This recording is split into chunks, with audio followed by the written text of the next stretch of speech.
Okay, so how many people in this class actually own an iPad? Show of hands. 2. Okay, well, most people don't know how much it affects in today's society. The iPad has many functions and purposes, and near the end of this 60 minutes video to educate you on one of their functions that they actually have. The iPad is fun for your own pleasure as well as help educate you at the same time.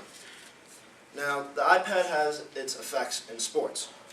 According to Eric Malinowski of Wired, fans that attended Super Bowl 45, if they had an iPad, could use an NFL app to navigate around Cowboy Stadium, which is ginormous.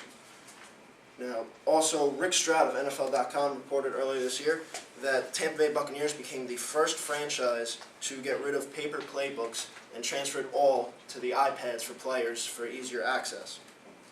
Now, the iPad's effect with reading books and music. There's an iPad app where you can download books to read, just like with a Kindle that you get from the iBookstore. Also, the iPad is able to support many music creation apps in addition to the iTunes music playback feature. Now, the iPad's effect on education. Earlier this year, a couple of my friends have gone to CW Post, and their recruitment there was giving a free iPad to full-time new freshmen. Also, this 60 minutes clip is about how the iPad helps kids with autism. So,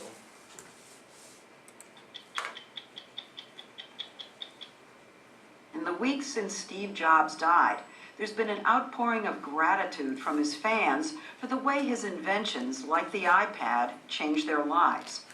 Among the most passionate are parents of children with severe forms of autism, especially those who can't speak and appear hopelessly locked inside themselves.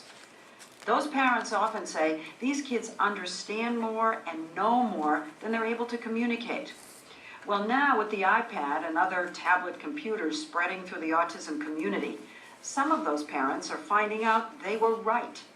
It turns out that autistic children show a real interest in the iPad with its easy touch and swipe screens.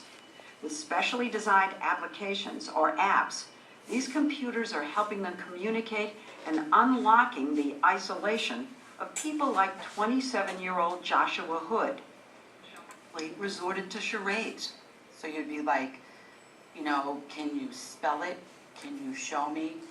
And so he would act it out almost? He would look around the room and he'd see if he could find something that sounded like it.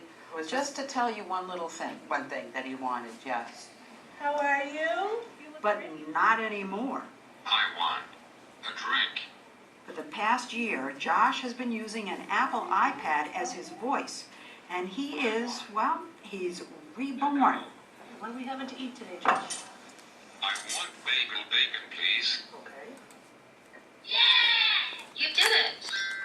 Saxophone. How did he know a saxophone, right? And we've just recently found out that he has quite a love of classical music and opera, so he's He has love of opera, yes, he does. and you didn't know it.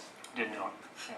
Did that come through the iPad? It came through exploring music selections on the iPad. So, as you can see, the iPad has been helpful in pleasing people with everyday activities as well as help educate people for helping kids with autism reach out with their families. Thank you.